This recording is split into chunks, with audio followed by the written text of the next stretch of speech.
नमस्कार,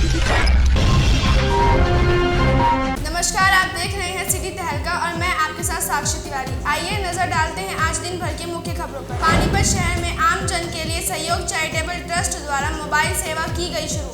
सभी जरूरतमंद लोगों को पीने के लिए स्वच्छ पानी कराया जाएगा मुहैया। जिले में बढ़ते आत्महत्या के मामले, कोई जहरीला पदार्थ खाकर तो कोई रेल के सामने कूदकर दे रहा जान।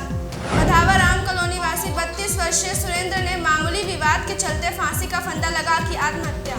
जिले में नई थम रही चोरी की वारदातें, आए दिन चोर किसी न किसी घर या दुकान को बना रहे हैं अपना निशाना। बधावा राम कॉलोनी में एक घर में चोरों ने लाखों रुपए के गहने और नकदी पर किया हाथ साफ। पुलिस ने मामला दर्ज कर जांच की शुरू। समालखा खंड के गांव रागसेड़ा में शराब का अवैध धंधा करने वाले 3 आरोपियों को पुलिस ने दबोचा। तीनों को कोर्ट में पेश कर गहन पूछताछ के लिए लिया गया 1 दिन के पुलिस रिमांड पर। प्रदेश में 60% हिस्से में भूजल स्तर काफी नीचे, राज्य का बड़ा हिस्सा पहुंचा रेड कैटेगरी। किसानों से सूक्ष्म सिंचाई परियोजना को अपनाने का किया गया आह्वान। प्रवासी मजदूर ने सौंधापुर के फैक्ट्री मालिक व उसके साथियों पर 50,000 रुपए छीनने व अपहरण कर जान से खत्म करने का लगाया आरोप। आरटीआई एक्टिविस्ट पीपी कपूर ने एसपी को शिकायत देकर आरोपी फैक्ट्री मालिक को जल्द गिरफ्तार करने की मांग। फरीदाबाद के गांव खोरी में गिरफ्तार आप पार्टी से राज्यसभा सांसद सुशील गुप्ता को छोड़ने की मांग पर पानीपत की आप पार्टी आई आगे। पार्टी के कार्यकर्ताओं का कहना, अगर जल्द नहीं छोड़े गए सांसद तो सड़कों पर उतर करेंगे प्रदर्शन। आइए अब देखते हैं खबरों को विस्तार से।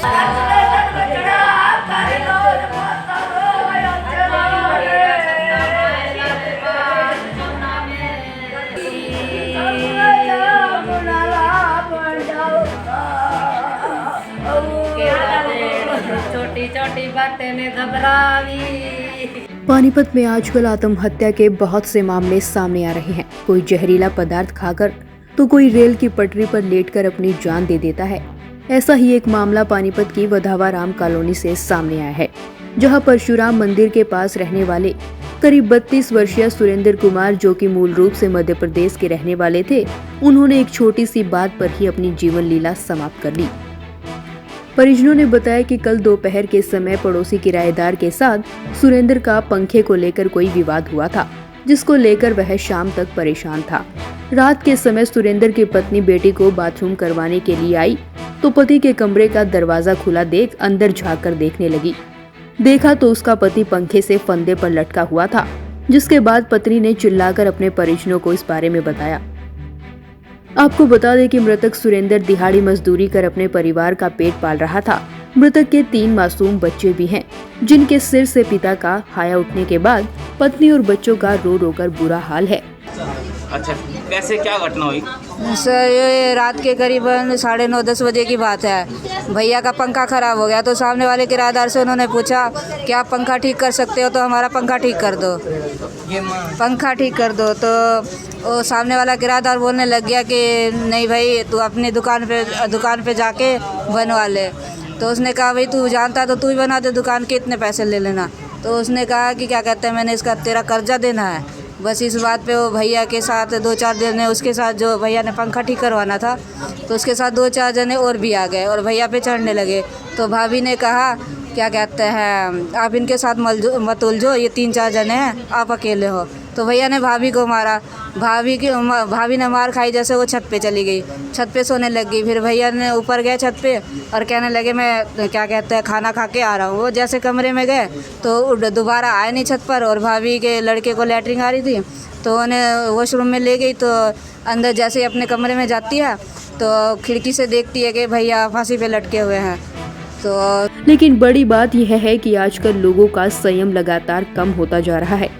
छोटी सी बात पर ही आत्महत्या जैसा बड़ा कदम उठा लेते हैं, लेकिन जाने वाला तो चला जाता है, पर पीछे छोड़ जाता है अपना रोता बिलखता परिवार। फिलहाल पोस्टमार्टम के लिए शव को पानीपत के सिविल अस्पताल लाया गया है। वहीं पुलिस मामले की जांच में जुटी है। ब्यूरो रिपोर्ट, सिटी तहलका।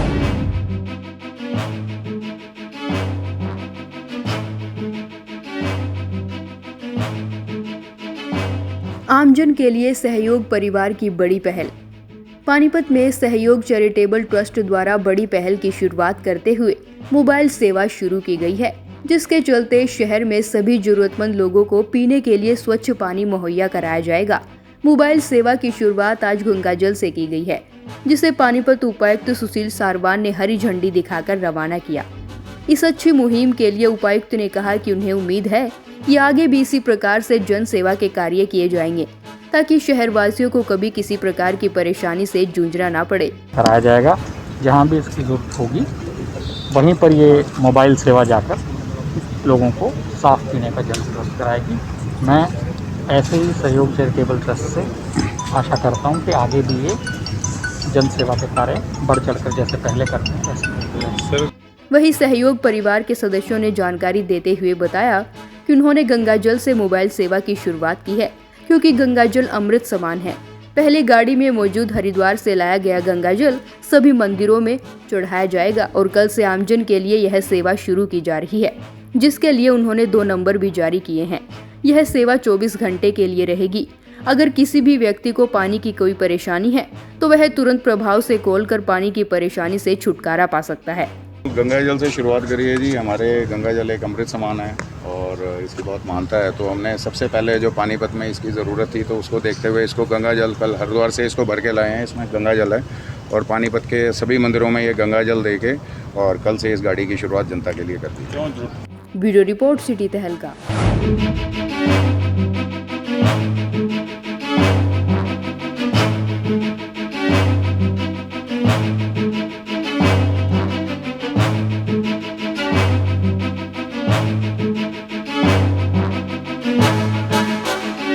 फरीदाबाद के खोरी गांव में सुप्रीम कोर्ट के आदेश के बाद स्थानीय पुलिस प्रशासन के द्वारा खाली कराया जाना था, जिस पर भारी संख्या में कल प्रशासन की तरफ से फ्लैग मार्च भी किया गया।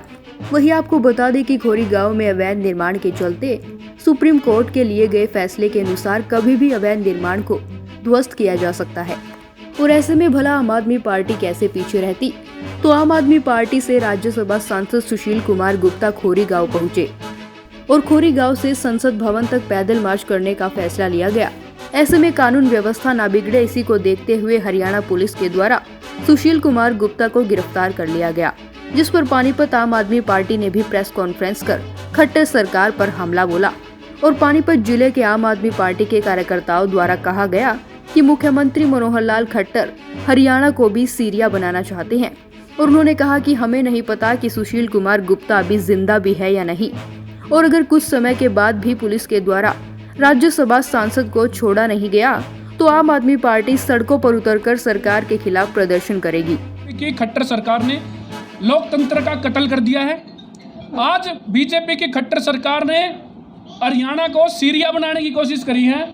जिस प्रकार सीरिया में लाखों लोगों को उनकी आसियानों से निकाल दिया गया था जबरदस्ती लाठी और गोलियों के दम पे, आज बीजेपी सरकार ने पुलिस को भेज के फरीदाबाद के खोरी गांव में हजारों परिवारों को डंडे मार के लाठियां मार के निकाल दिया गया। और जब उनके समर्थन में आम आदमी पार्टी आई है, हमारे पार्टी के प्रभारी माननीय सांसद सुशील गुप्ता जी को सुबह सुबह हरियाणा सरकार के गुंडे, खाकी वर्दी पहने हुए गुंडे, उनको उठा के लेके गए हैं। कभी फरीदाबाद थानों में लेके गए, कभी दिल्ली थानों में लेके गए। पिछले 2 घंटे से मुझे पता नहीं है वो जिंदा भी है या नहीं है, या खट्टर सरकार ने उनकी जान ले ली है। बीजेपी सरकार से मैं तुरंत अपील करता हूं उनको रिहा किया जाए, अदरवाइज जो भी गंभीर परिणाम होंगे उसको भुगतने के लिए खट्टर सरकार तैयार रहे। लोकतंत्र में विपक्ष की आवाज को दबाने का ये कोई तरीका नहीं है। लोकतंत्र में बहुमत के साथ अल्पमत की जरूरत होती है, लेकिन जिस प्रकार विपक्षी पार्टियों का दमन ये सरकार कर रही है वो निंदनीय है। इसकी पूरी आम आदमी पार्टी भर्त्सना करती है, कठोर निंदा करती है। आपको क्यों पानीपत से संदीप शर्मा की रिपोर्ट।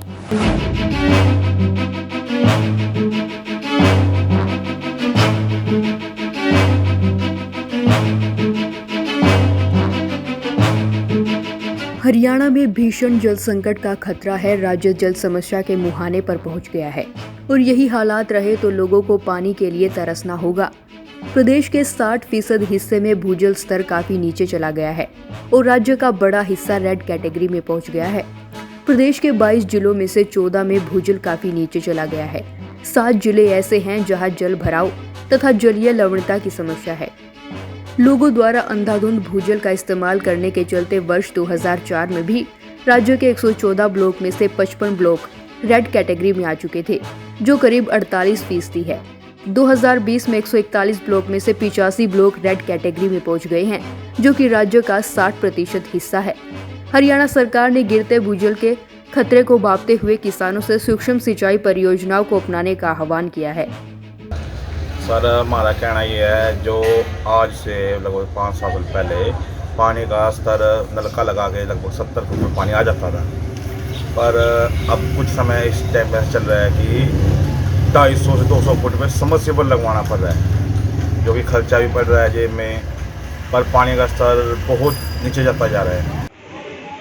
हरियाणा के अंदर भूस्तर काफ़ी नीचे चला गया है।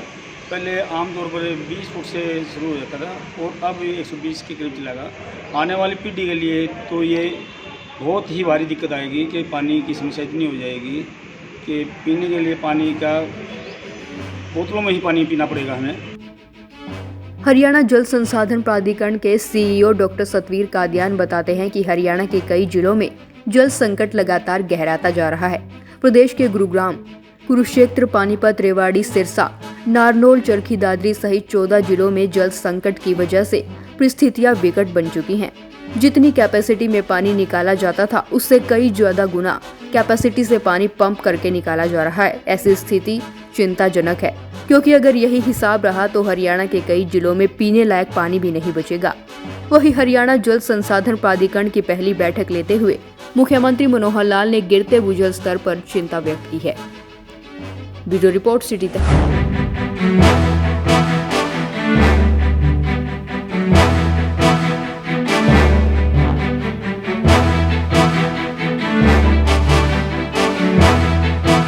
फैक्ट्री मालिक पर प्रवासी मजदूर से 50,000 रुपए लूटने, अपहरण करने व जान से मारने की धमकी का आरोप। मजदूर संगठन इफ्टू ने एसपी से फैक्ट्री मालिक की गिरफ्तारी की मांग। दरअसल प्रवासी बुनकर मजदूर ने सोंदापुर के एक फैक्ट्री मालिक व उसके साथियों पर 50,000 रुपए छीनने व अपहरण करके जान से मारने की धमकी का आरोप लगाया है। मजदूर संगठन इफ्टू के संयोजक एवं RTI एक्टिविस्ट पीपी कपूर ने एसपी को शिकायत देकर आरोपी फैक्ट्री मालिक के विरुद्ध FIR दर्ज करके तुरंत गिरफ्तारी की मांग की है। कौन थे आपके साथ? नाला के पास गेटर रोड पे गया था, उधर से आ रहा था। आने के बाद उसने देख के बाइक रोका, बाइक रोकने के बाद मुझे पकड़ लिया। पकड़ने के बाद पैसे छीना, 50,000 रुपये मेरे जेब में था और मोबाइल था, मोबाइल भी ले लिया, 50,000 पैसे भी ले लिया। लेने के बाद उसके फैक्ट्री में उसका पार्टनर को बुलाया। बुलाने के बाद उसका जो वर्कर था 2-3 वो आए। आने के बाद मुझे पकड़ के ज़बरदस्ती ले गया जी, घसीट के। फिर वहाँ जाके धमकियाँ दिया, जान से मार दूंगा, ये कर दूंगा, वो कर दूंगा, DSP ASP जो जितना भी है मेरे जेब में, तुझे जो करना है कर ले। गुल मोहम्मद है पश्चिमी बंगाल का मजदूर, पिटलूम का फैक्ट्री मजदूर बुनकर। इससे 19 जून को एक फैक्ट्री मालिक है जयशंकर मिश्रा, उसने सोंदापुर जाटल रोड के पास, वहाँ से ये जब जा रहा था गुल मोहम्मद, इसकी जेब में पैसे थे, तो फैक्ट्री मालिक ने इसको पकड़कर इसकी जेब से 50,000 रुपये छीन लिए और फिर जो है इसको अपना धमकाया और फ़ोन करके उसने अपना पार्टनर को बुला लिया और 3-4 और वर्करों को बुला लिया और फिर पास में ही अपनी तनुजा हैंडलूम के नाम से पिटलूम फैक्ट्री है उसकी, वहाँ पर ले गया और वहाँ पर इसको दोनों इस फैक्ट्री मालिक ने, जयशंकर मिश्रा ने और इसके पार्टनर ने जान से मारने की धमकियाँ दी और कहा कि SP और DSP मेरी मुट्ठी में है, तू कहीं नहीं जा सकता। और फिर उसके बाद तो इसकी वीडियो बनाई सवाल जवाब करते हुए। मामला ये है कि पिछले साल हमने ये इसको बंधुआ मजदूर बना रखा था जयशंकर मिश्रा ने अपनी फैक्ट्री में। हमने DC पानीपत को कंप्लेंट करी थी, जिस पर DC पानीपत ने के आदेशों पर लेबर डिपार्टमेंट की टीम और पुलिस ने संयुक्त टीम ने छापा मारकर जयशंकर मिश्रा की फैक्ट्री से इसको छुड़वाया था। इसी रंजिश के तहत अब उसने फैक्ट्री मालिक ने पैसे लूटे, इसका अपहरण किया, इसको अवैध कस्टडी में रखा। पीपी कपूर ने जानकारी देते हुए बताया कि 19 जून की सुबह करीब 10:30 पर सोंदापुर में गली से गुजर रहे पश्चिम बंगाल निवासी बुनकर मजदूर गुल मोहम्मद को पकड़कर उसकी पैंट की जेब से 50,000 रुपए एक पिटलूम फैक्ट्री मालिक ने छीन लिए। आरोप लगाया कि इस बुनकर मजदूर को फैक्ट्री मालिक, इसका पार्टनर आए और 3-4 अन्य साथियों के साथ अपहरण करके अपनी फैक्ट्री में ले गए। वह इस बुनकर मजदूर को जान से खत्म करने की धमकियां दी गई और बोले कि SP व DSP हमारी मुट्ठी में हैं। इसके बाद सवाल जवाब करते हुए मोबाइल से वीडियो बनाई। करीब 1.5 घंटे तक अवैध हिरासत में रहने के बाद मौका मिलते ही बुनकर मजदूर इनके चंगुल से भाग निकला। कपूर ने बताया कि गुल मोहम्मद पहले आरोपी फैक्ट्री मालिक की फैक्ट्री में मजदूरी करता था। वहां इनसे बंधुआ श्रम करवाया जा रहा था। पिछले वर्ष 4 मार्च 2020 को मजदूर संगठन इफ्टू की शिकायत पर व डीसी के आदेश पर श्रम विभाग ने पुलिस के साथ छापा मारकर आरोपी फैक्ट्री मालिक की फैक्ट्री से गुल मोहम्मद, उसकी पत्नी व एक कन्या मजदूर को मुक्त कराया था। इसी रंजिश के चलते अब आरोपी फैक्ट्री चालक ने यह गुंडागर्दी की है।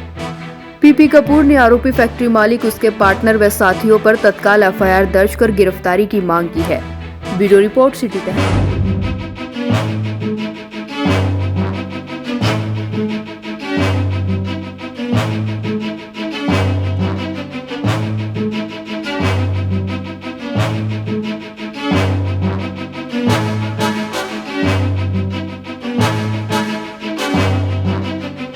पानीपत में चोरी की वारदातें लगातार बढ़ती जा रही हैं। आए दिन चोर किसी न किसी घर या दुकान को अपना निशाना बना रहे हैं। ताजा मामला वधावा राम कॉलोनी से सामने आया है, जहां एक घर में चोरों ने लाखों रुपए के गहने और नकदी पर हाथ साफ कर दिया। चोरी की बढ़ती वारदातों से ऐसा प्रतीत होता है मानो चोरों में पुलिस प्रशासन का जरा भी खौफ नहीं बचा है।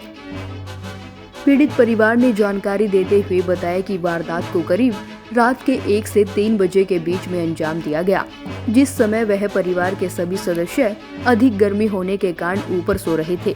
सुबह देखा तो घर का मेन गेट खुला मिला, जिसके बाद परिजनों को शक हुआ और उन्होंने तुरंत प्रभाव से कमरे में जाकर देखा तो सारा सामान अस्त व्यस्त पड़ा हुआ मिला और करीब 7 लाख के सोने चांदी के जेवर और 30,000 रुपए गायब मिले, जिसे देखकर परिवार के सदस्य हैरत में पड़ गए।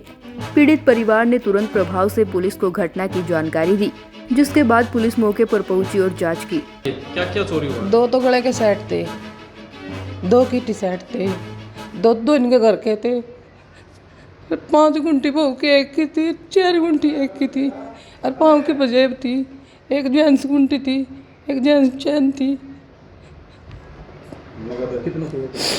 और चांदी की थी। पजेब इनकी 2 जोड़ी।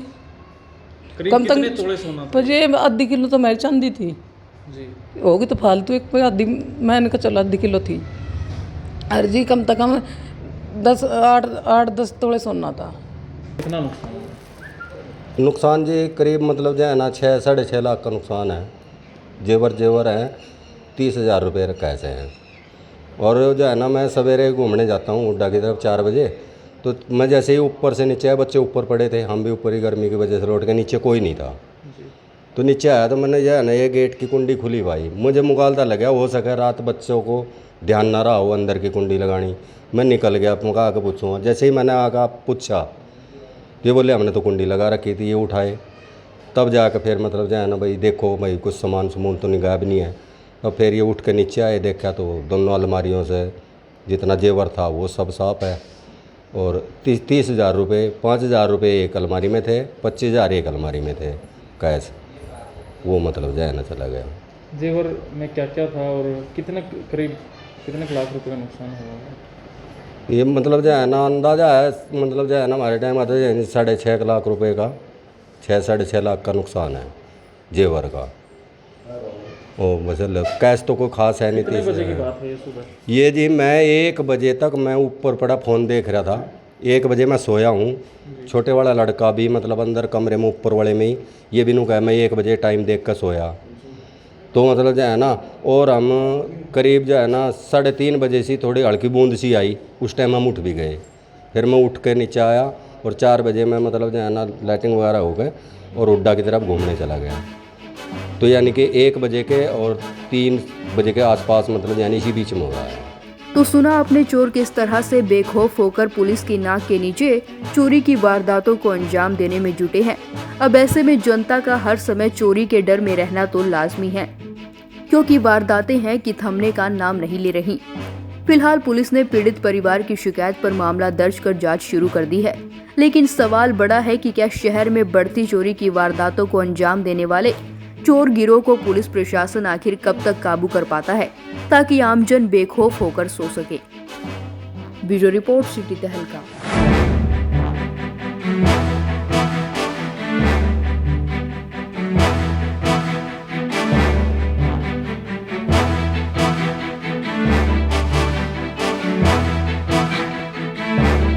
शराब का अवैध कारोबार करने वाले तीनों आरोपियों को पुलिस ने दबोचा।